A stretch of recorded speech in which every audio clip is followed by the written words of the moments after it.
This episode is brought to you by Invisible Bread Bag Ties. When you make a sandwich, don't you just hate it that you always know exactly where you left that little wire or clip that closes the bread bag? It makes the experience so mundane and boring. Well, the good people at Invisible Bread Bag Ties have invented a new product that takes that boring old task of getting bread into a fun-filled scavenger hunt in your own kitchen. Experience the feeling of going crazy from knowing for sure that you just set it down right there and not seeing it anywhere in the area. Find Invisible Bread Bag Ties at your local grocer tied to every other loaf of bread. Hello and welcome to Horror Movie Talk, an opinionated and accidentally funny horror movie review show. Your panel of expert hosts each week are Dr. Bryce Hanson, who holds a PhD in spookology, and Professor David Day, the foremost expert in optics. New theatrical releases get priority, but we also review older horror movies, both good and horrible. I'm Bryce Hanson. And I'm the foremost expert in optics, Mr. David Day, Senior David Dayarino. So, before we get started, just want to plug our website, horrormovietalk.com. It's very easy to spell. You should be able to type it out. When you go there, you'll find links to our social media and be able to connect to us multiple ways, including finding the podcast on your favorite platform. But you're already listening to us, so, I mean, you already found us. You know, my dad found our website. Oh, really? Last week, I was Googling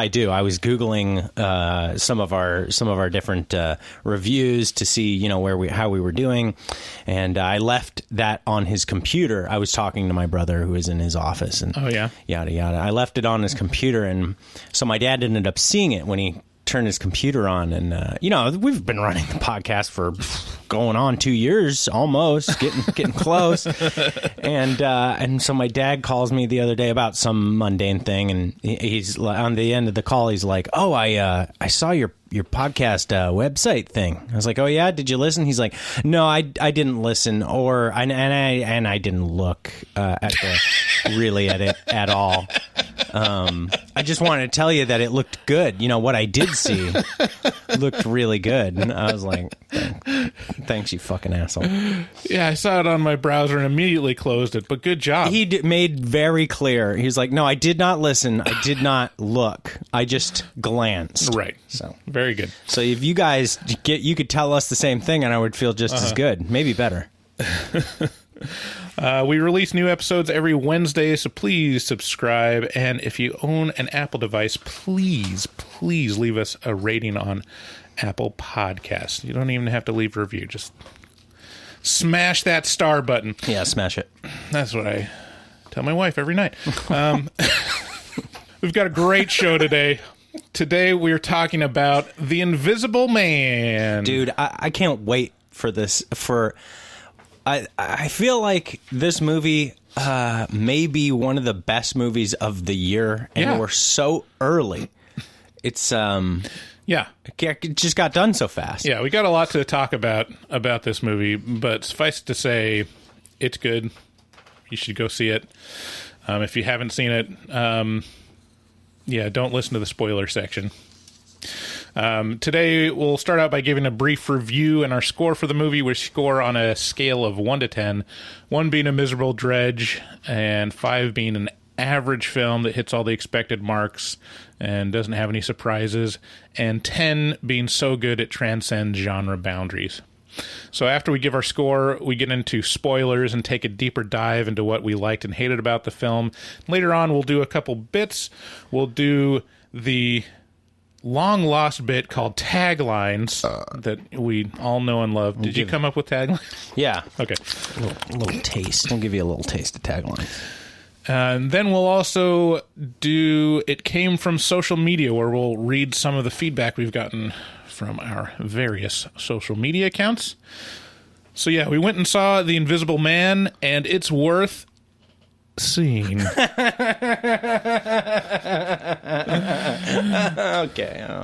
Okay. All right, here's the trailer.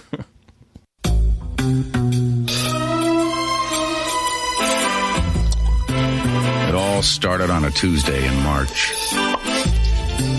If George hadn't introduced me to Alice... Let's not do anything cheap and meaningless.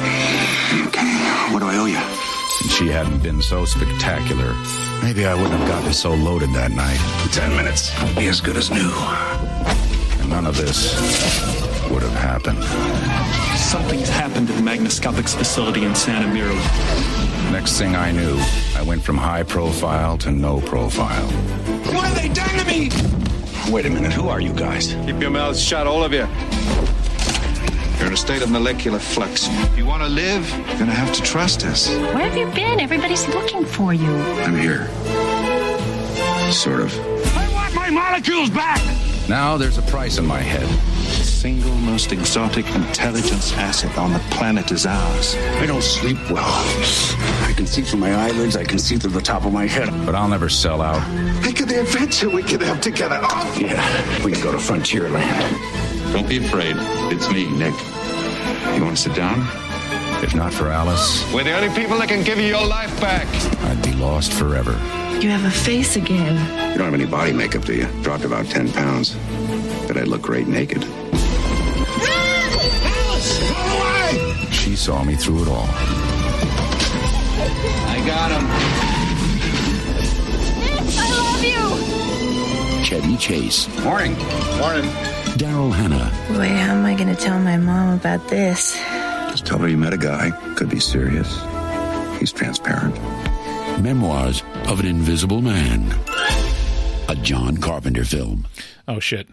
Oh, I'm sorry. I think you messed up. That was the wrong trailer. Was that a Chevy Chase movie? That was a Chevy Chase movie. Oh, well, can we get the... All right, here's the real trailer. Sorry, guys. Yeah, let's see if we can find the one for the 2021. Yeah.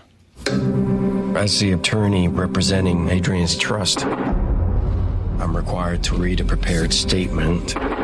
Cecilia, although our relationship was far from perfect, I thought that you would talk to me rather than run away. Are you okay?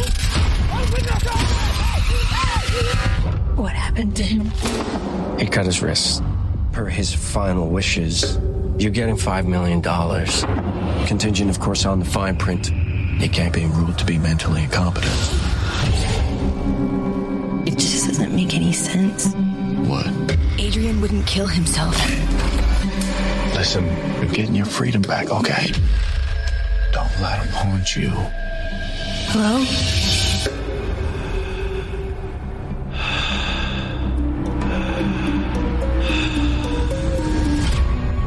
I'm scared. You don't have to be scared of him anymore. He was a sociopath, completely in control of everything. He said that wherever I went, he would find me, walk right up to me, and I wouldn't be able to see him. Are you okay? Someone's sitting in that chair.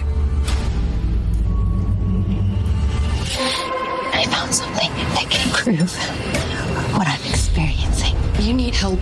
Adrian is dead. I went to his house today. He's not dead. I have a pile of ashes in the box that would disagree with you. He has figured out a way to be invisible. Only thing more brilliant than inventing something that makes you invisible is coming up with the perfect way to torture you, even in death. Adrian's true genius was how he got in people's heads. Don't come any closer. Hey! I'm not crazy. Please listen to me. You're saying the person trying to kill you is in the room right now, but we can't see him? He's listening. Where are you? Where are you? Show yourself! Come on! Do it! There you are.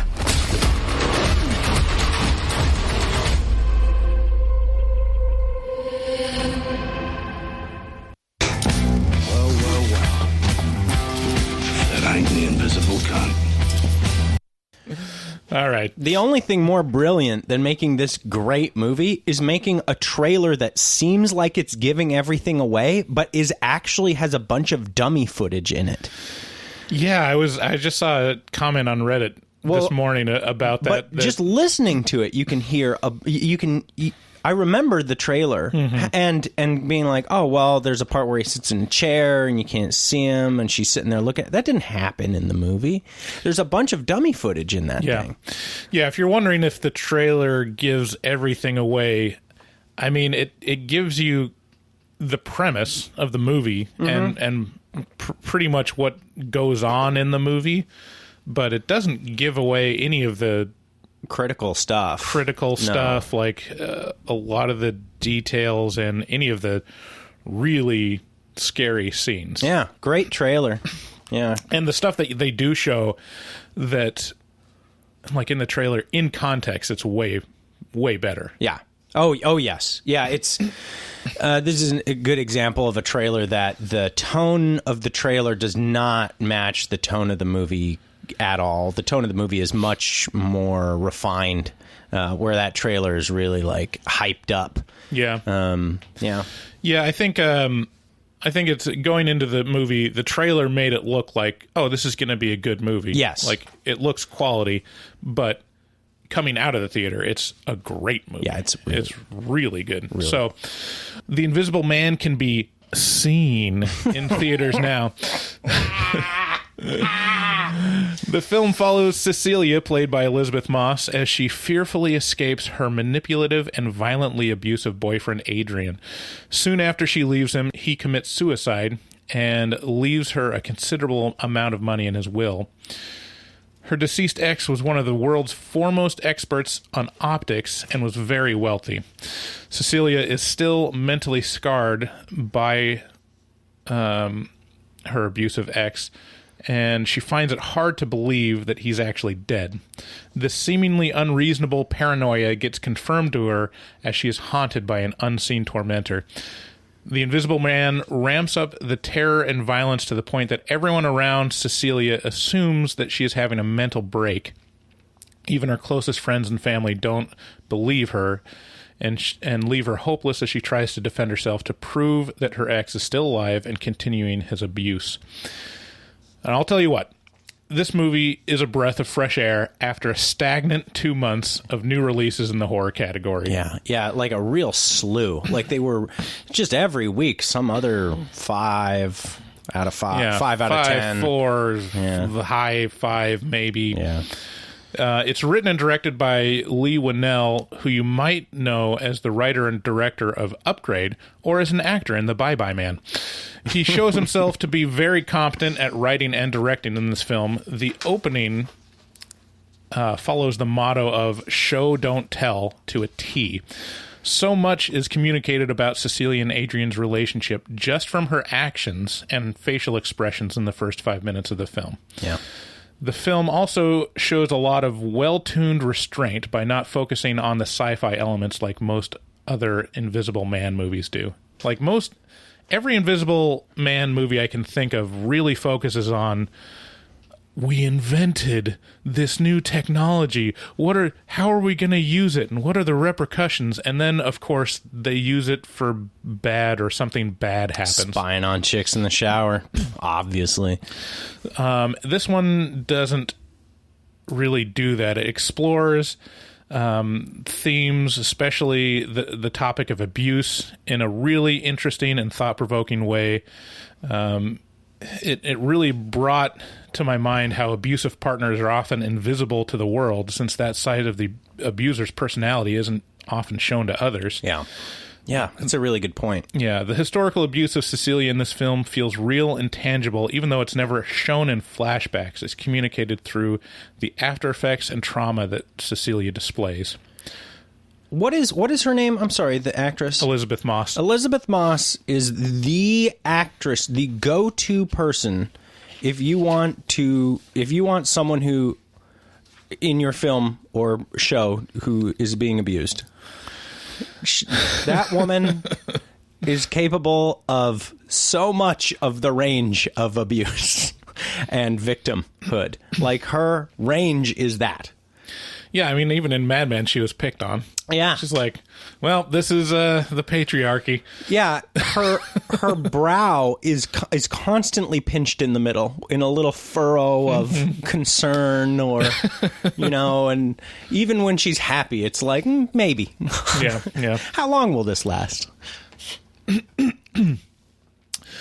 This is a great example of a thriller that leans into the horror aspects of that label. There are genuinely surprising moments and many times that I jumped out of my seat. Like, that's such a cliche phrase, but literally, I jumped several times. Oh, yeah. Yeah.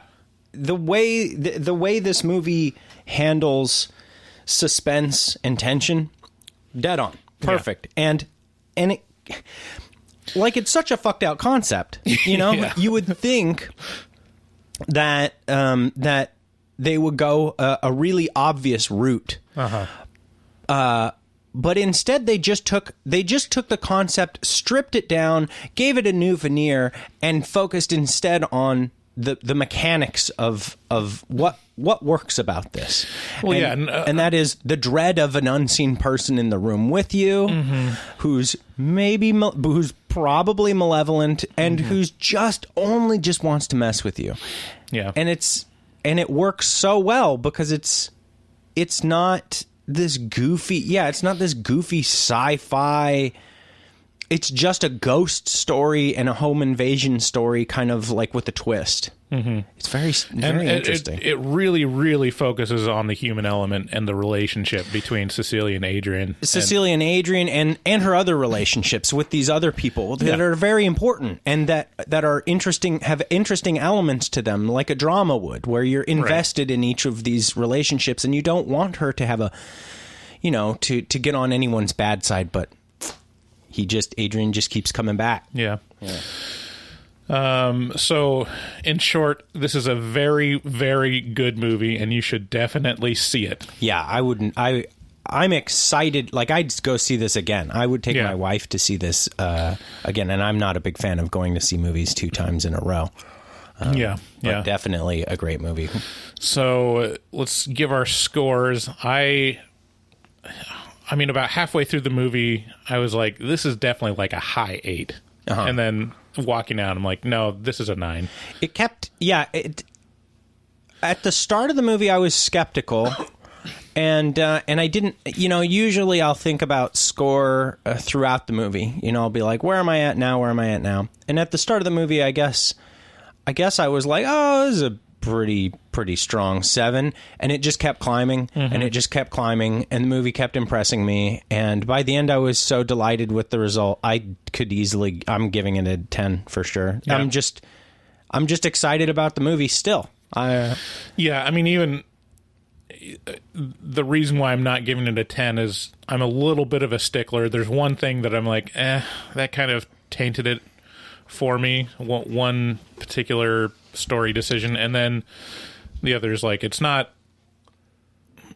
not gonna like set it up against like one of the greatest movies, but I mean, even I'd set it up there with Ready or Not, which I gave a 10, which was, I mean, just such a well tuned story, just an excellent pace, lots of suspense throughout. It's just really, really good. Yeah, I think I tend to be more excited about the good movies than you do, just because I think I have a more skeptical like going into it face, and you have a more hopeful going into it face. So it's easier for things to impress me because I'm so ready to be disappointed. But with that being said, I'm over the moon about this movie. I'd watch it again. This is like going in my list of, I think this is better than A Quiet Place. I enjoyed, but in that same vein of, interesting, intriguing, well done, well crafted horror. This is a little bit more suspense thriller side of horror, but man, it has a lot of, like you said, it has a lot of really solid horror elements throughout. So before we get into spoilers, just want to take a minute and tell you about a couple important things for us. First of all is our Patreon. If you like the show, check out our Patreon and all the different tiers that we offer. There's something for everyone. I think people especially like the Afterpod, which is a whole other podcast where we just leave the mics running after recording an episode and talk more about our lives and boring stuff that people that aren't fans of us don't want to hear. Yeah. And do consider that this is a free show that we put on for you guys every week, and any support that you can give us is greatly appreciated. Even $1 a month is enough to put some wind in the sails of our ships, and we sure do appreciate it. You can also support the podcast by buying or renting anything really on Amazon if you click through the green button in the header of our website, horrormovietalk.com. If you are a horror fan, you probably have heard of Shudder. If you've been waiting to pull the trigger, we have an offer for you. If you use the code HMT at checkout, you get a 30-day free trial to Shudder instead of their fucking insulting 7-day free trial. You can't go wrong. They for the HMT code, you get 30 days. That's 4 times the normal free trial. More than 4 times. Right. You're welcome. Yeah, you're welcome. Also, check out our resident artist, Dustin Goebel. He's a professional artist who fucks hard. He also takes commissions for artwork from HMT fans. Contact him at DGOEBEL00 on Instagram and make your artistic dreams come true. Tell him HMT sent you. Yee. So that's it. We're done with the mid-roll. All right. Everyone stop complaining about advertisement on podcast as you listen to a free product that we provide for you. Okay, whatever. Yeah, babies. I'm a little salty. Babies. Oh, did someone recently complain? No, I just always see it on our podcast. I'm like, oh, advertise. I had to listen to 2 minutes of advertising in my 2-hour-long podcast. It's ruining podcasting. Oh, shove it up your ass. Hey, I'd like to mention Leah wrote a blog for us a couple weeks ago, and it's titled "Horror Movie Influence on My Chemical Romance: The Band," and it's really well done. And it's been getting a lot of comments. We've had a ton of comments on it. And so first of all, welcome Leah to the Horror Movie Talk team. Hooray! Hooray! Applause, sound effect. New blog writers. And also, when it comes to, it came from social media, we'll read some of these comments. And, man, just a lot of people getting a lot of stuff out of this blog. So thank you, Leah. All right, let's head into spoilers.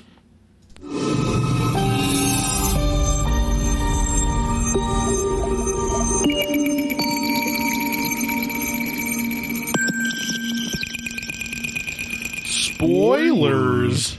Oh, yeah, spoilers, baby.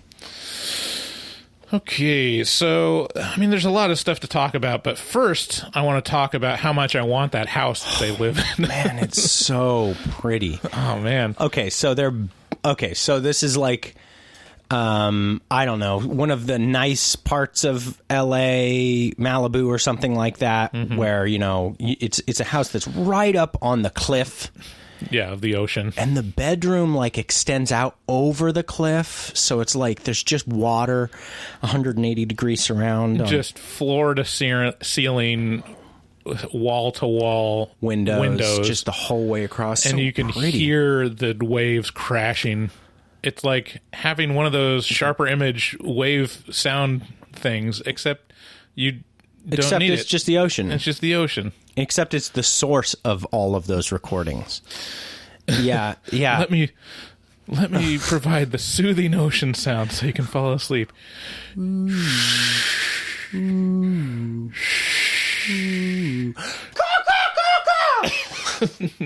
Yar, me matey. You all know The Simpsons, right? Yeah. Like I said in the intro, there's a lot communicated in those first 5 minutes. Yeah. It's really impressive. It felt very reminiscent of Hitchcock when he just takes the opening credits to communicate a ton about the characters. Because we see Cecilia waking up kind of stone-faced. Yeah, in the middle of the night. It's like 3:30 in the morning. Yeah, the audience is like dropped into the most important part of her life. Right. And you can tell right off from her face. Because she gets up and she's always keeping an eye on her boyfriend that's still asleep. Much so that she like turns a camera to look at him so she can watch it on her phone. And she's really like tiptoeing, and it shows that she's made a bunch of preparation for this moment. Yeah, she's getting a bunch of stuff ready to go. She's so afraid, like, that he's going to wake up and what's going to happen when that happens. Yeah. That it just tells you, like, okay, something's very, very wrong with their relationship. It's, to the point where it's like, man, it feels like she's a prisoner or something. Yeah, she's escaping at night. He has his arm over her, as these storybook couples apparently do. Does anybody do this? Does anybody sleep touching their significant other? God, I can't stand it. I can't stand it either. Just physical touch makes me shrivel.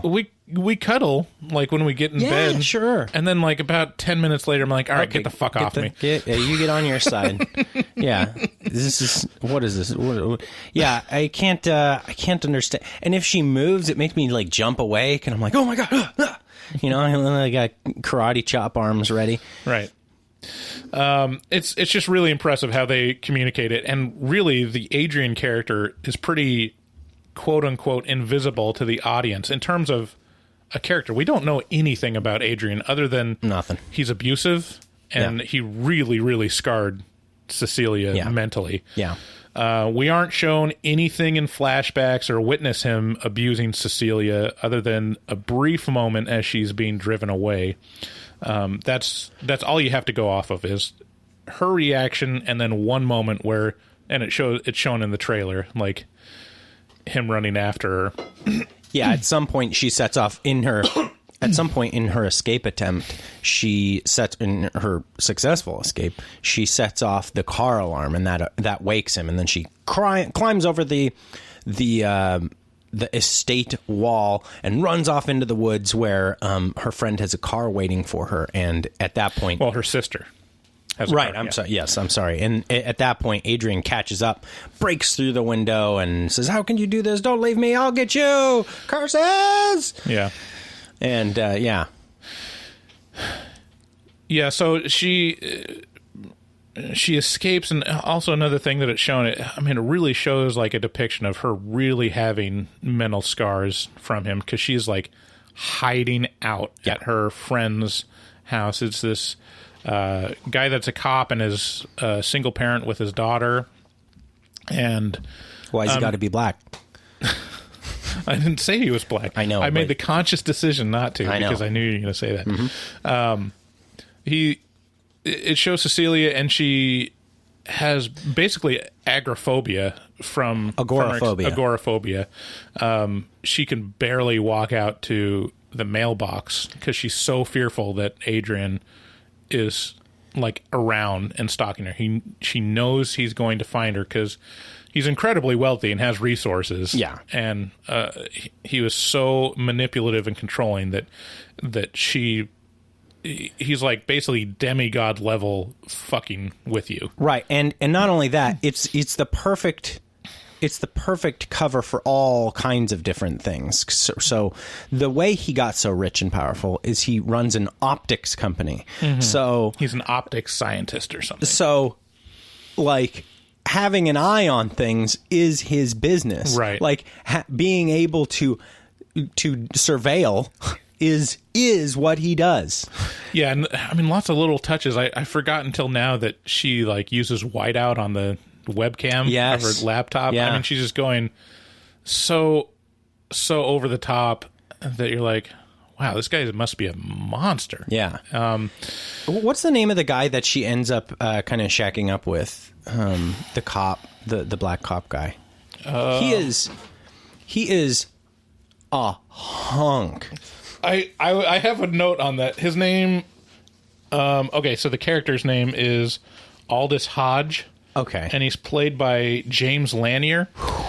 Damn. He is a hot piece of man meat. Yeah, no kidding. There was a moment where he's just like... Where Bryce was swooning. Getting something out of the kitchen, and he's just like got his cop uniform on, and just super form-fitting, and I was like, damn, nigga, what you doing out here with all this ass?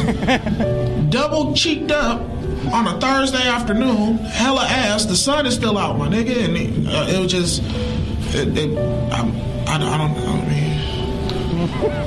That's the homie. I mean, I guess I'm a pretty sick guy. So yeah, dude, like the way the.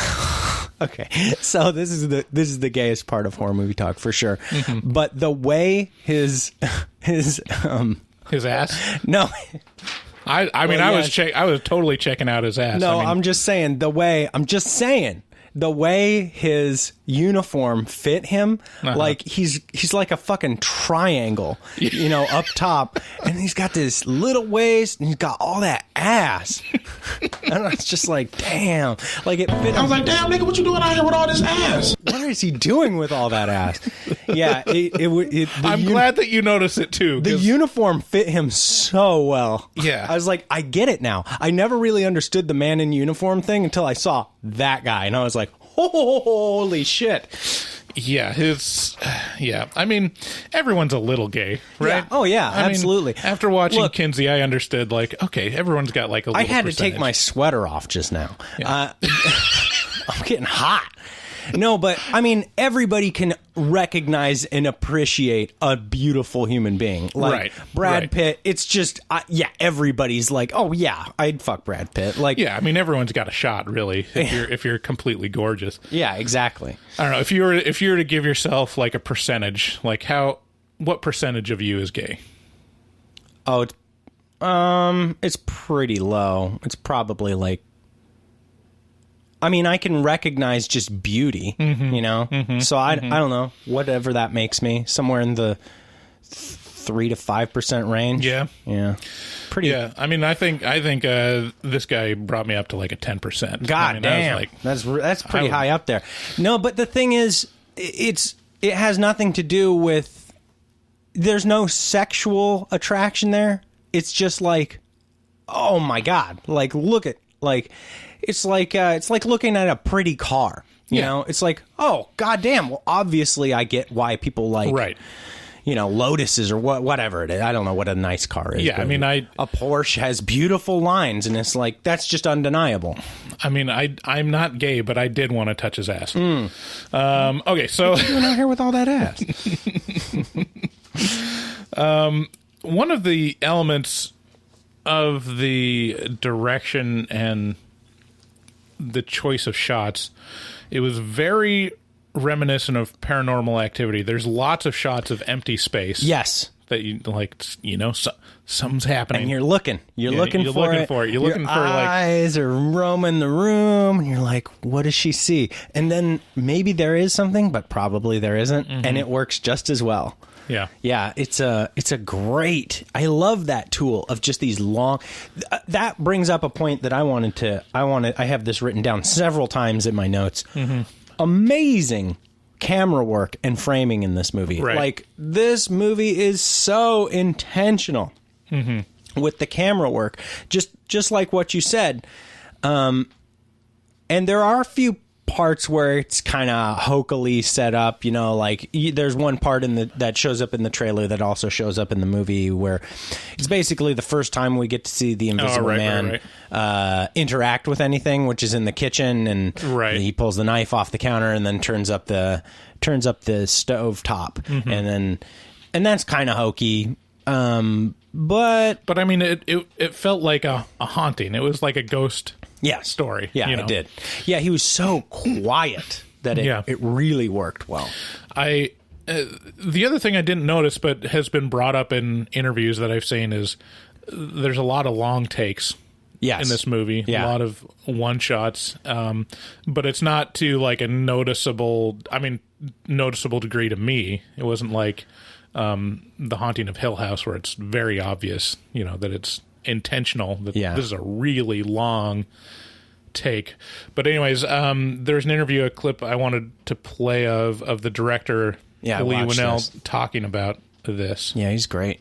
During the pre-production period, I would chat to the cinematographer, and I would always be talking about what can we do that's different. One thing was, let's turn the lights on. In a lot of horror movies, the lights are off, it's very dark. Well, I wanted to turn them all on. Because what's the difference? Yeah, exactly. It doesn't matter for the Invisible Man. Right. And then we started talking about how do we convince people this is real? The Invisible Man's kind of an outlandish concept. Well, one way to convince people it's real is to film it in these long shots. So people never see the cuts. You can't hide from a one-shot scene. Yeah. So we did that, and then finally we just decided to use the camera to explore empty spaces, a lot. So it's all about the audience's paranoia driving their enjoyment of the film. Yeah. Yeah, I mean, that's a circumstance where, like, okay, he's a good director because he pulled off exactly that. Yeah. Like, that's exactly what the experience of watching this film was. Yeah.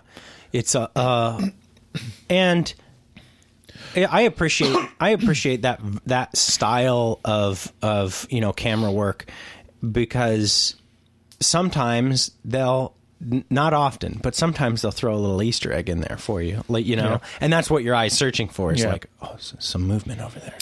Yeah, I mean, there was a shot of her. Maybe it's just a bug in the shot. But it's like that's enough for me to be like, oh.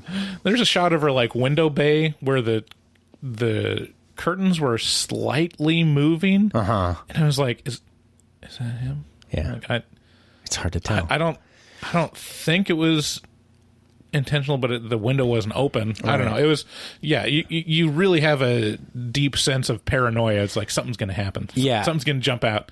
The other technical aspect of this movie that I liked a lot, and I kept writing this down too, was the sound was amazing.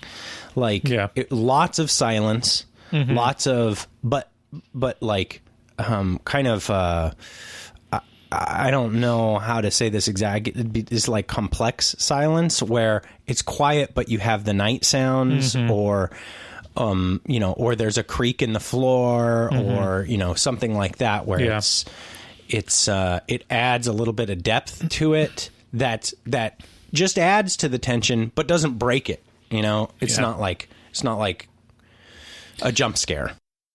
Yeah. So the Invisible Man, the Invisible Man starts fucking with shit. So, like you said, he like turns up the fire on the stove, starts like a pan fire. He steals a knife, steals portfolio work from Cecilia. He's really messing with her, and she's like, feels like she's going crazy, and it is driving her crazy, to all outside appearances. Yeah. I'll tell you what, though. The Invisible Man couldn't fool me in my house. Oh, no? Because we got the creakiest floors in the world. Yeah. When was this? Like, I'd be able to pinpoint. I would be able to take out a gun and shoot him within like 10 seconds. I know that creak. This is like a 1950s house. Yeah, a 1950s house. When we bought it, it was all carpeted, and we pulled up the carpet, and it had some really, really old hardwood floor, and it's crazy. It's been probably refinished a couple times because it had to be sanded down, and I don't know how many more sandings this floor could take. Oh, really? It's like to the point where there's like ramps, in the floor. Yeah. But yeah, it's really impressive. You sand down a old floor and refinish it, and it looks beautiful. Yeah, it's much better than anything else you could do. But if we were to spend a lot of money when we refinished it, they would have taken the creaks out. Yeah. But they did not. So it's like, this is like a historical house level creakiness of the floor. Well, it's, I mean, there's a thing in ancient Japan where they would intentionally like install like these little wedges that would make cricket sounds when you walked on the floor, so that assassins could be heard. Man, the creeping up on. Japanese are so fucking cool. Like they'd take like if they broke a piece of like a bowl or a cup or something like that, they'd put it back together with gold. You know, they'd like so that all the seams of where the break would happen would be highlighted in beautiful gold. And it's like, what a cool way to take something that's old or broken and make it into something beautiful and new. Like, they're just such fucking masters of that shit. Yeah, the Japanese are just better than us. Just generally. Yeah. Well, except when it comes to war. So let's not get into that. Well, I mean, I'm a little interested in... Oh, okay. So... Run, boy! Run! But yeah, my floors are insurance against invisible men. Yeah. It's also useful for kids. Like, kids can't sneak out of bed without me knowing immediately. Yeah. Which is pretty great. So yeah, we already talked about the cop friend being a piece of man meat. Good Lord. A lot of the movie is about the mystery of how he's doing it. Yeah. So it talks about how he's the world's leading expert on optics, but that's literally all you're given for most of the film. Which is great. I don't want any more than that. Just this guy has a really good explanation of, hey, you know, there's been a few more complaints about the burping. I know. I've heard. Are you getting self-conscious about it now? I'm a little self-conscious about it. I might scale it back a little bit. There may be less from me. I don't know. I mean, this is a free country, and we're a fucking free podcast. So. I don't know. I mean, it might have been the vocal minority that when they voted on whether we should belch or not, because the complaints are coming in. Hey, you know, if you want, but that's the way voting works. You know, you don't show up to the polls, you don't get your voice heard. And I think even when we belch outside of the mic, like off to the side. Once it's like compressed and amplified and post, like loud. It's still right in your ear. So we're thinking about you. We see you, baby. It's just, you know, I mean, we're just gassy. Yeah, it's just one of these things. It's the morning. It's Saturday. You should see what we look like. Whew. But anyway, I don't want to know a lot about like just. If it had gone deep into like the technology behind it and the way it works and all that, then it's just a distraction, and now it's Iron Man or something like that. You know, it's like, okay, fuck off with all this. Yeah, it keeps it real simple. If they did that, it would be much more about like, this is how technology can be evil or twisted for evil. And it's like, no, that's not the story. Is really the emotional core of Cecilia's experience. Yeah. And her trying to overcome her abuse. So the scene they show in the trailer with the meeting of the lawyer is actually Adrian's brother. And damn, he appears to be a complete asshole too, but then about midway in the film it's revealed like, yeah, Adrian was pretty abusive towards his brother as well. Yeah, so it's kind of made clear that Adrian didn't have a lot of friends or family that were big fans. He was just such a force that he kind of had his own gravity about him, and people kind of fell into his gravity. Yeah, so I mean, his brother in particular is a character where you're not sure what his motives are. At different times in the film, you're thinking, like, he must be helping Adrian, or other times you're like, well, he assumes he's dead, and, like, he was not a fan of him either, and so he's, like, sympathetic towards Cecilia. This movie is an exercise in gaslighting. Yeah. Like, this... Yes. And Dan, the brother, is... like essential to that aspect of it. Like, no, you have to be sane in order to keep getting this money. You know, she gets like a $5 million trust that pays in little monthly increments of $100,000 a month for like 4 years. Yeah. But there's some stipulations on the back end of that. You can't be convicted of a felony. You can't be convicted of a felony. You have to be of sound mind. So it's like They mentioned sound mind in the trailer. I don't remember it actually in the movie though. He said it. He said it at least. The one moment I do remember him saying it is when she had been locked up, and he came in and he goes, "You have to be of sound mind." Right. Yeah. So I do remember him saying that, but they set up this scenario for like this is the recipe for gaslighting. Right. And so now we're going to gaslight you, and then they do, and it's successful, and she's basically turned crazy. Yeah. One thing that I appreciate that is it doesn't have any ambiguity about whether it's all in her head or not. It is very much through her perspective, and you see things and experience it with her. That being said, there was still like some doubt in my head. I'm like, are they going to pull a Fight Club on this? Like, is this going to be a twist thing? But only for a moment. That would be cool too. It would be really interesting if it was like a Shutter Island kind of situation. Yes. Yeah. We're glancing over some of my favorite parts of this movie, which is like just dreadful terror and suspense. Mm-hmm. Like, so when she's at what's the cop's name when she's at Aldous Hodge's house, she's sharing. Well, that's his actual name. No, wait, that's the character name. Yeah, Aldous, I think is. Yeah, and so when she's at his house, she's sharing the bedroom with his daughter, who is like a late teen. She's applying for colleges and whatnot. So they're sharing a large bed, and they're sleeping at night. Mm-hmm. And like the most Conjuring / Paranormal Activity scene takes place, where they're both sleeping, and you get to see them both, like one in front of the other, on a side view, looking at their faces in the bed, mm-hmm. and the covers just get pulled off of their bodies, and then the other cover, like the duvet, and then the sheets, and they sit there cold, and then he takes pictures of. So in that moment, we do get like, oh, he's for real. Mm-hmm. Like, because now there's pictures being taken of her at night with a phone.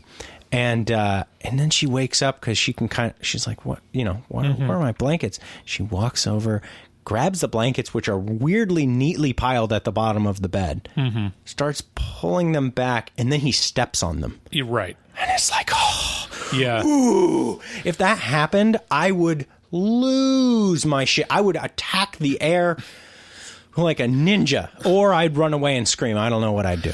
Yeah, I mean, it doesn't sound impressive when you describe it, but it is a really, really well done scene. I'm getting goosebumps just thinking about it, and the shocking things he does to people when she's very Fight Clubby. Yeah. Where he'll. It's just her and another person alone in a room, and then he'll do something to the other person, and they'll be like, what the fuck? Why are you doing this to me? And she's like, it wasn't me, it was the Invisible Man. And yeah. It's like, oh man. That is my one gripe with this movie, and this is the reason for me being a stickler and not giving it a 10. Oh. Is that the end of Act 2 basically has a bunch of rom-com level fallings out with the people close to her. Expand on that. So it's like Adrian sent an email through Cecilia's email account to her sister, and when Cecilia shows up on her sister's doorstep, she's like, you sent me the worst email I've ever read, and I never want to have anything to do with you again, ever. And Cecilia the whole time's like, no, it's not. It's a misunderstanding. You can't. It wasn't me. And it's a one-armed man. She's not believed. And then, so it's like, okay, so I guess one email can ruin a family relationship. I guess that feels straight out of a rom-com, like a very simple misunderstanding. But in the movie's defense, like, for all appearances, Cecilia looks like she's going crazy. Like there's no rational person that'd say, "Oh, it was an invisible man." Okay. Yeah. Yeah, exactly. This is the perfect way to gaslight somebody and ruin their life at the same time. The same thing with like what you were describing, the daughter of Aldous gets hit by the Invisible Man, and they blame Cecilia. Yeah, and they're having a moment. The daughter and Cecilia are having a moment together, and then boom, this smack comes out of nowhere. This big fucking heft of a smack, and it terrifies the girl. She thinks she's just been hit by Cecilia, and Cecilia's she's like, no, it wasn't me. But that was like they like kick her out of the house basically for that. And so it just creates a situation where it's like, okay, he's fucked with her enough that he's ruining all her relationships. So following that smack, when he smacks Aldous' daughter, and Aldous is like, look, you're clearly insane. I have to get my daughter out of here. I don't know what you're going to do in my house, but you better not be here when I get back. And then this long chain of the Invisible Man fucking with Cecilia starts to occur in the house. So Aldous has left his own house, and now she's being fucked with. She's alone with her ex. Yeah, and so she fucking ruins Aldous' house. Yeah. Like. I'd be so pissed. You hit my daughter, and then you poured coffee grounds all over the floor in this one room. Why the fuck did you do that? Why is this hallway full of paint? Why is there paint everywhere? And there's my ladder that you bought me is all broken and shit. And what were you doing in the attic? I'd be so pissed. I'd come home and I'd be like, oh my God. Yeah, that was... the first scene where we actually see the Invisible Man, it's very much like the call is coming from inside the house situation. She calls his cell phone, and she hears a cell phone buzzing in the attic, and she goes to investigate, and she finds all these objects and stuff that have been stolen and hidden, and she sees like the pictures on his phone and all this stuff, and then she hears like some sound coming from down below the entrance. So she goes over to where the ladder is, looking down like the hole from the attic, and then she pours a can of paint on him, and you see this like it's a really effective jump scare. Yeah, it's in the trailer because he's right up in her face. Yeah, it's in the trailer, but in context, it's really frightening. Yeah, it sure is. And so like the paint's all on the hallway, and she's like trying to follow him. And I'll tell you what, he is the quickest motherfucking paint cleaner in the world. Yeah, it's not. That part wasn't terribly realistic. Yeah. It was like, oh, you just got a can of paint poured on you and you just ran to the sink and got it all off. Right. To the satisfaction of, unless that's how good the technology really is. Maybe he just like coated everything with Teflon on that suit. We're going to have to talk to Dustin about that. He's got that Teflon dick, so he would know. Yeah. Yeah. Dustin, when you put paint on your dick, does it just stream off? Yeah, is it like all the STDs that you avoided because of the Teflon status of your dick, or impressive, very nice. Yeah. So the best scene in the entire movie, the one that stuck with me the most, is the dinner scene with her sister. Oh my God, it was great. So she's having dinner with her sister. She's explaining what's going on. And I think her sister, like, does she start believing her? I can't remember what the situation is. She gives her the time of day, right? So she's like, yeah, go ahead. Let's hear your piece. And it does seem towards the end of the explanation that her sister is being brought over to her side. Right. And I mean, this is the one spoiler that we would really give that might ruin the experience a little because it's so shocking. Yes. But they're talking. It's like a calm experience, and then there's a knife floating in the air, like right next to Cecilia, like right where her hand is, like a big old steak knife, and just long enough for them to be like, "What the fuck is?" And then the knife slits Cecilia's sister's throat. Just right open. And then the knife gets put in Cecilia's hand. The whole audience was just like jaw on the floor. Like, I looked around and everybody had the same reaction of just like, holy shit. It was that scene was so impressive to me. I was floored. Yeah. That took it to the next stratosphere of awesome. Like, that was so crazy. Yeah, it was shocking. You realize because that sets the stakes now. It's like, oh, he'll do anything. Yeah. And then from that point on, I mean, Cecilia is accused of killing her sister and basically going completely insane. Yeah, she's put in a mental hospital. The knife goes through her sister's neck and then whap, slaps right into her hand. Yeah, and has blood all over it, and everybody in the restaurant looks at her and runs. Yeah, you know, so she's held by the police. She's gotten charged with a murder, and even Aldous seems to be starting to believe her at this point. Mm-hmm. Because he probably knows, like, well, she's not a fucking murderer. But even though he's starting to believe her, he's still like, yeah, you can't. Like, this is just not going to work well for you, kind of thing. Then it's revealed to other people that something weird is going on because the Invisible Man kind of gets revealed and hurts or kills a lot of people in the process, and there's lots of witnesses, so that's when Aldous starts believing her.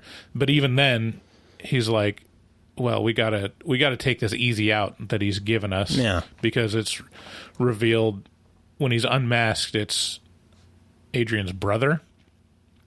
So Adrian's brother was the one chasing them at the end, and they like shoot him and he's dead. But Cecilia knows better. She's like, no, this is... I know what this is. He's fucking with us still. Yeah. Like, Adrian's found in, like, a covered basement room in his house. Like, oh, I was just being held hostage by my brother the whole time. He's the mastermind. But at this point, she has already found the extra suit, the extra invisibility suit that's in the. Yeah, we never talked about what is actually creating the invisible. It's not like a serum or anything. He's created a suit with a bunch of cameras on it that projects the image from the other side perfectly onto the new side. So it's like a bunch of projection image camera thingies. Yeah. So she has found the extra suit. She's gone back to her house, found the extra suit, stashed it away somewhere in the house that it is alluded to that only she knows about this little extra locker. Yeah. And so it is waiting for her in this little extra locker in her house. Yeah. So she's basically acquitted or whatever. She's out of prison. And then the ending is basically her confronting Adrian in the end, and Adrian is found in like a Did you already mention that? I mentioned that. So I mean, the ending is like the situation set up is where Adrian gets off scot-free, and he is still threatening to torment Cecilia unless she comes back to him. Right. Like he can still ruin her life. Yeah. And the offer's like, it's okay, like I'm contrite, just come back to me and it'll all be back to how it was before, which obviously wasn't very good. And then the big spoiler is she gets away with murder. She finds the invisible suit that she has hidden. She walks away because she has to compose herself in the bathroom. She puts on the invisible suit. She comes back, stands next to Adrian, and puts the knife in his own hand, slits his own throat with it on camera, and then he dies on the floor, gurgling. And as he's dying, she steps out of view of the camera and takes the suit off. Yeah. And is like, I got you, bitch. Yeah, I mean, it's an interesting scene because they're trying to entrap Adrian into admitting that he was the one that did all the stuff in the suit, but he will not because he understands what she's doing. Right. Like he totally understands that she's wearing a wire. Yeah. And that Aldous is outside. She wants him to say, My need to engage in homicidal behavior on a massive scale cannot be corrected, but I have no other way to fulfill my needs. So anyways, like everything beginning to end is just really well done with this movie. Excellent pacing, really suspenseful. It just pulls off everything that it sets out to do really well. So final recommendations. Who would like this? I would say anyone. Like this is so accessible. Yeah, to this is general audiences. This is Blumhouse at their best, at their absolute peak pinnacle, Get Out best. And yeah, you're gonna have a good time at this movie, in my opinion. I don't see excellent date movie. Yeah. Take your wife, take your girlfriend to it. Yeah, this movie fucks hard. All right, so that's The Invisible Man. Go see it.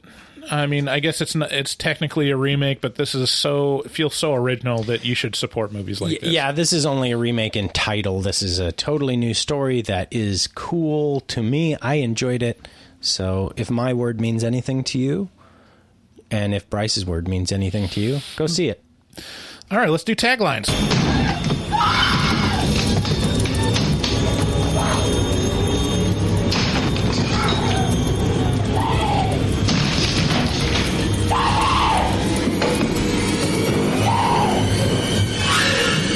Here's taglines.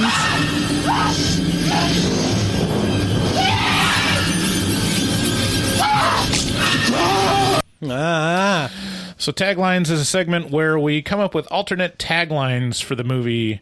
I got 3. How many do you got? I got 4. Okay. I'll go first. In The Invisible Man. Old Chinese proverbs say, go to bed in house with invisible man, wake up with sore ass. Okay. That would be... I'm just trying to think, what would you do if you were invisible? Would you rape a bunch of people, Bryce? Is that what you're trying to say? I did not say that. Well, it kind of sounds like that. I would not. Because then you're no longer invisible. Oh, well, the shaft isn't. Everything else. Yeah. Okay. The Invisible Man, starring the world's foremost expert on paint removal. Yeah, he was very quick with that paint removal. Yeah, and just like a sink that had turned on for just a split second. Just very, very quick. Okay, hey, Bryce, why didn't the Invisible Man accept the job offer?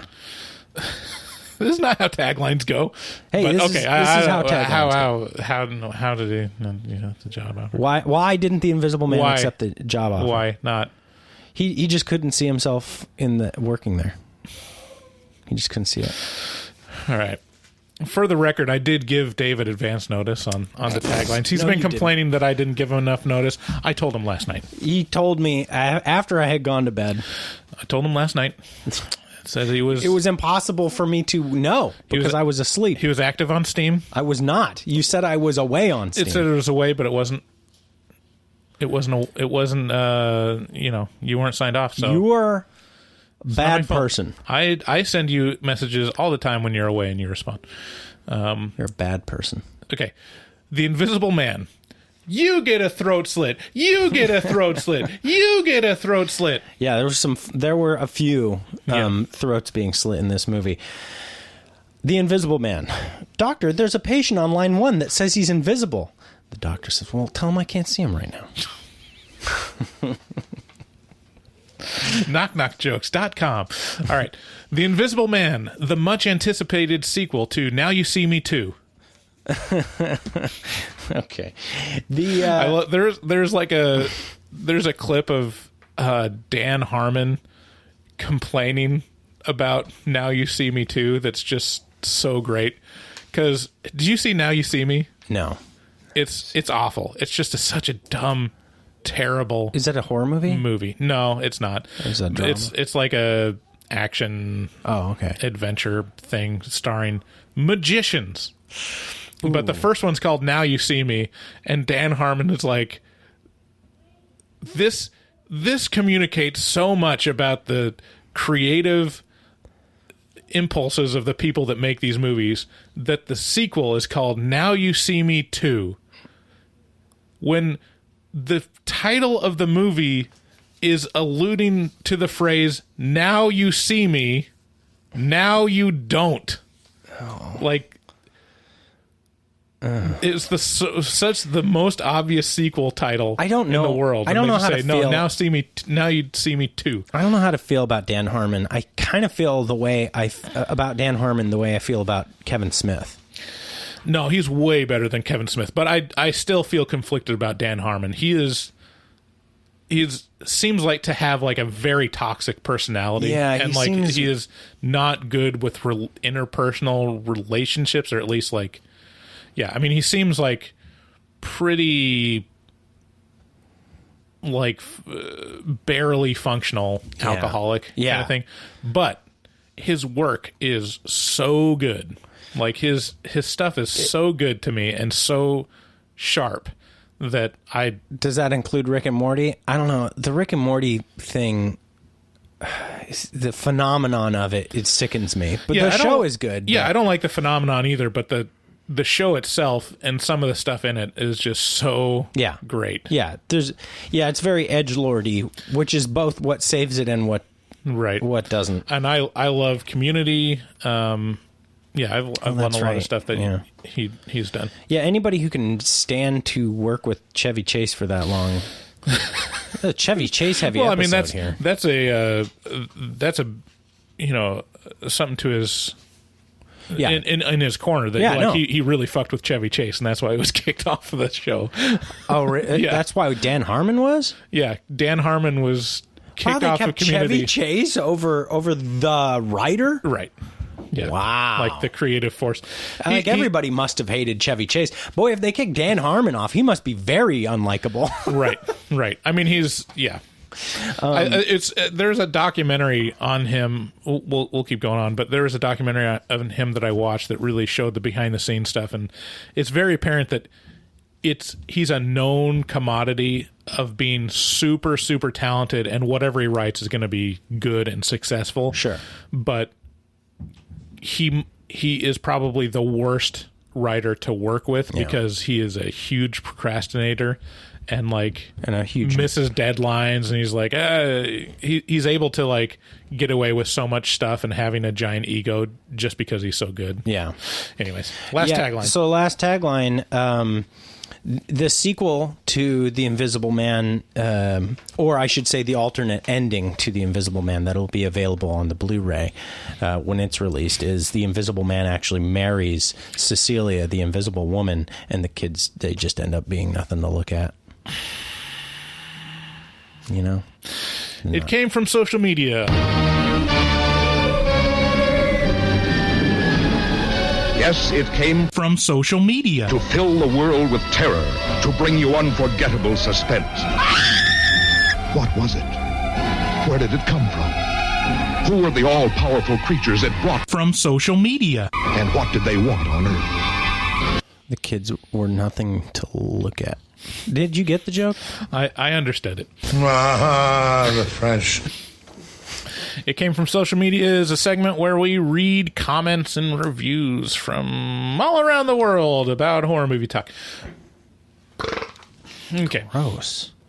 Couple new Apple Podcast reviews, which we really love. We're trying to, if we haven't mentioned it, we're trying to get up to 200 ratings on Apple Podcasts. So if you have an Apple device, please leave us a star rating. So maybe if you didn't burp in their ears, they would. Just ruined it, you ruiner.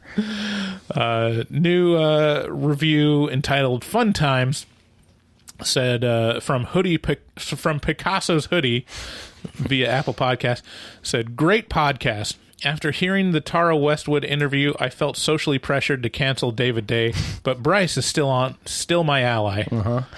Yeah. Well, good. I mean, you should definitely do what's right for society and cancel David Day. Yeah. I think you should start a big campaign and talk about Horror Movie Talk a lot and how David Day needs to be canceled.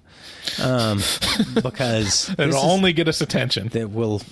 No, we need to cancel me, and to do that, we need to talk about Horror Movie Talk. Right. It's important. Okay, second review entitled "Great Original Horror Podcast," and I can't find who said it. Just a second. Let me pull it up. See all. Okay, so this is from German Assassin. He says, I'm assuming it's a man. Maybe I should be canceled too. Found the show recently while trying to find a new horror podcast to listen to, as I currently burned through quite a few. It's all I listen to during my 40-minute commute. Hosts are helpful, nice, and responsive. Also, please Google Blumpkin.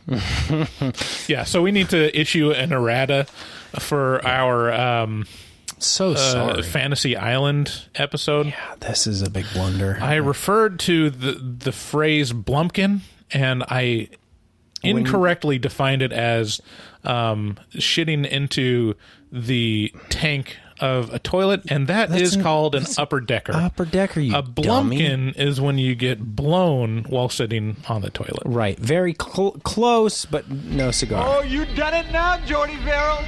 You lunkhead. Just a lunkhead. Yeah, we're really sorry for making that incorrect It's the first statement. time we've been wrong on the podcast or had a factual error. Yeah, that's right. Matthew on Twitter at Let's Talk Spooky said that he found our podcast entertaining. Yeah. And he listened to the Crawl one first. The opposite perspectives on that episode were refreshing to him, and it's always good to have a different look into some of these types of movies. He says he doesn't prefer the burps. It kind of turned him off a bit. And he didn't finish that one, but listened to the Lighthouse one and enjoyed that podcast. He also wanted to listen to our perspective on Color Out of Space, but he hasn't gotten to that one yet. So thank you very much, Matthew, for reaching out to us. We appreciate, really, we just, if you don't like the burps, we want to hear about it. Yeah, I mean, he's another one in the anti-burp campaign. Yeah, this is, maybe the thing to do will be like one of us burps and the other one doesn't. So you get half the burps. Yeah, or we could just put a warning on the episode with a lot of burps, Yeah, at the beginning of every episode we could play a drop that's like aruga, or maybe it's just burps in place of the aruga. It's like yeah, and then it's like, this episode could potentially contain hazardous burps. They will happen inside your ear. Okay, on Instagram. Okay, this one is from Kelly Mara. And she says, "Hey, Pacific Northwest listener here from Whidbey Island, Washington. Isn't Whidbey Island where you take vacation, or that's it's near? Yeah, it's nearby. Yeah, it's in the Puget Sound there. Beautiful area that no one should go to or know about. Yeah. So just had to shoot you guys a message to let you know I've been listening for a couple weeks now, and specifically downloaded Apple Podcasts app to give you guys a 5-star rating. Aww. So she must have been one of those ratings we just read. Smiley face crying emoji. I was looking for a horror movie discussion podcast, and you guys were the first one I found. I listened to the Witch episode first because I knew that would determine if my tastes line up with yours even a little bit. And by the time the episode was finished, I was hooked.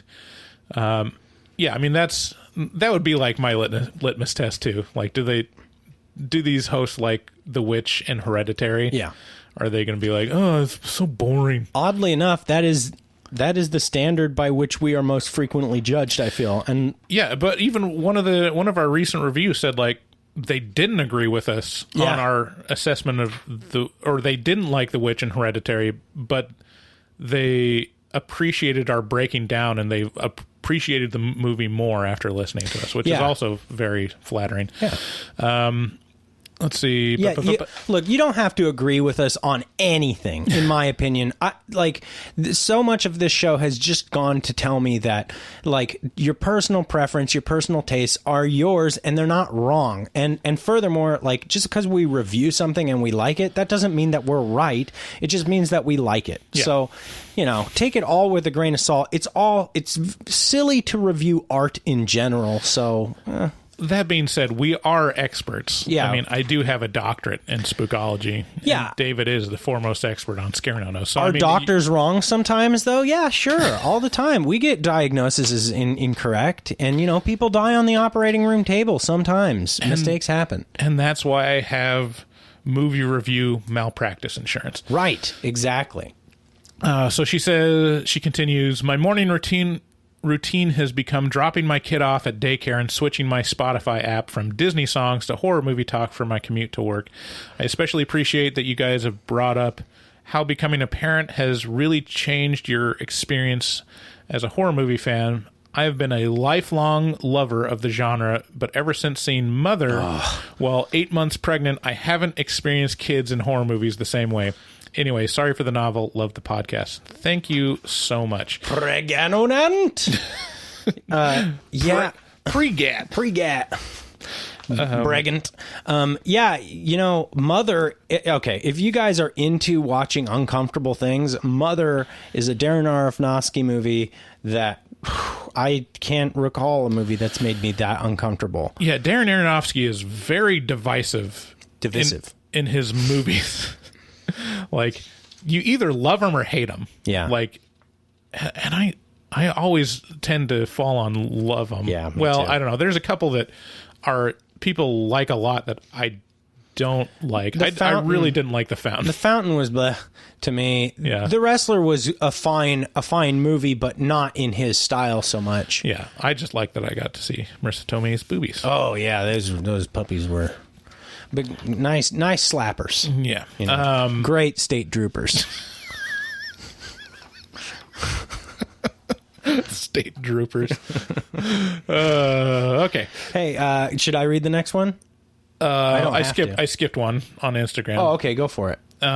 Che Garza wrote, sorry that I'm just finding your podcast now, but as a horse girl, and to answer The Turning podcast from January 29th, yes, thoroughbreds are inbred. Ha! Fuck you, Bryce. Told you. Almost all thoroughbreds can be traced to the same 25 horses brought over from who knows when. Yeah, so, son of a bitch. So thanks for letting us know. I asked her if she saw Horse Girl on Netflix. She hasn't responded yet. The Ring has a horse in it. Have you seen? Did you watch Horse Girl? No. Is that BoJack Horseman? No, it's with Alison Brie. Oh, no. Oh, yeah. You have a big crush on Alison Brie. Oh, she's so hot. Yeah, she's pretty. Okay, you can take the next one. Yeah. This one was just this morning. Yeah, just got in under the wire for Gabriel K. Hi, guys. I am so happy to have found your podcast. I have tried listening to so many other horror podcasts, and they're just so pretentious. I never last more than 10 minutes listening to them. I happened upon yours on Stitcher search yesterday, and I have been listening every spare minute since then. Your style is so laid back, your reviews are so casual, that I feel I'm part of a conversation. I'm currently listening to the Paranormal Activity 2 review. Great movie, man. I love that one. I'm jumping around in your episodes, and the hot children sound effect is spit out my tea. Funny. I literally spit out my tea. My boss wasn't happy, and it was really hard to explain why I was laughing so hard. I'm looking forward to hearing the rest. You're absolutely awesome. I have a question. Is there a way to set up my Amazon account so every purchase contributes to your podcast, like the Smile program? Again, you guys are awesome, and I'm so glad to have found you. Thank you for all the nice words you said to us, Gabriel. Yeah, that's very flattering and very assuring that we found a spot in the podcast universe that we're providing something that people like more than other of the millions of horror movie review podcasts that are out there. I'm just surprised we come off as non-pretentious. Yeah.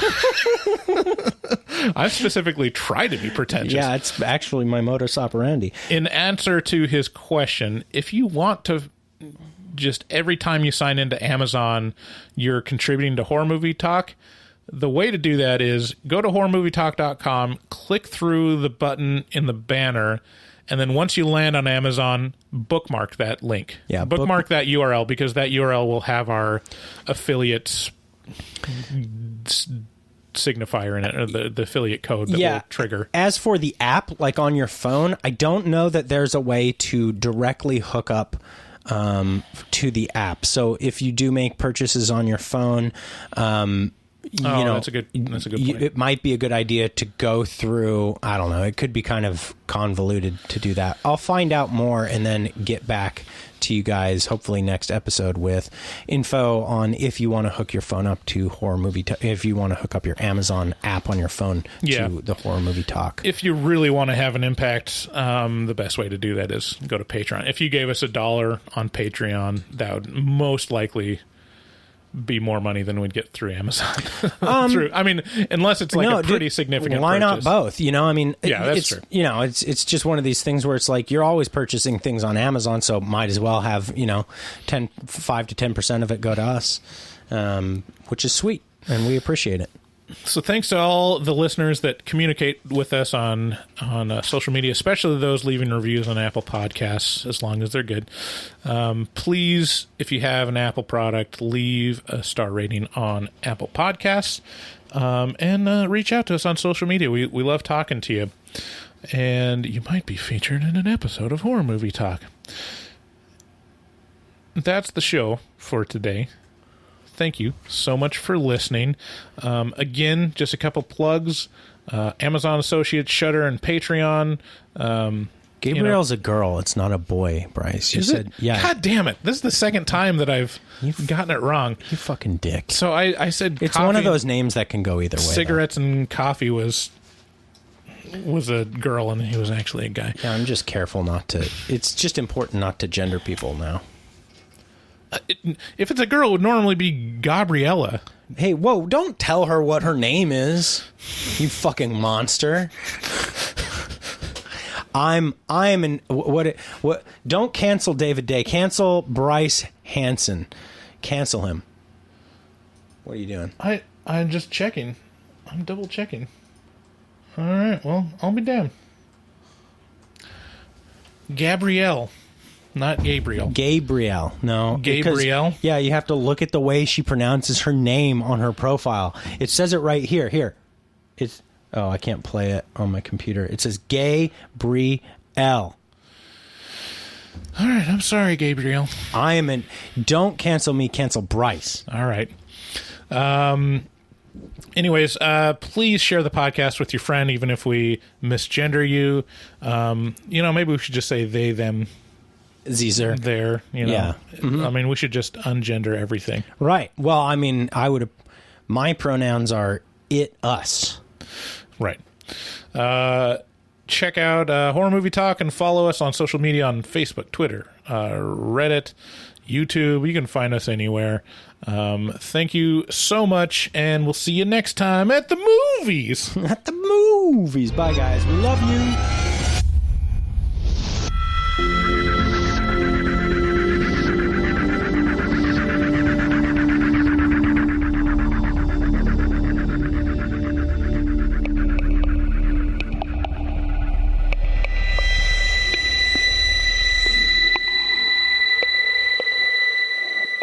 I was like, damn, nigga, what you doing out here with all this ass?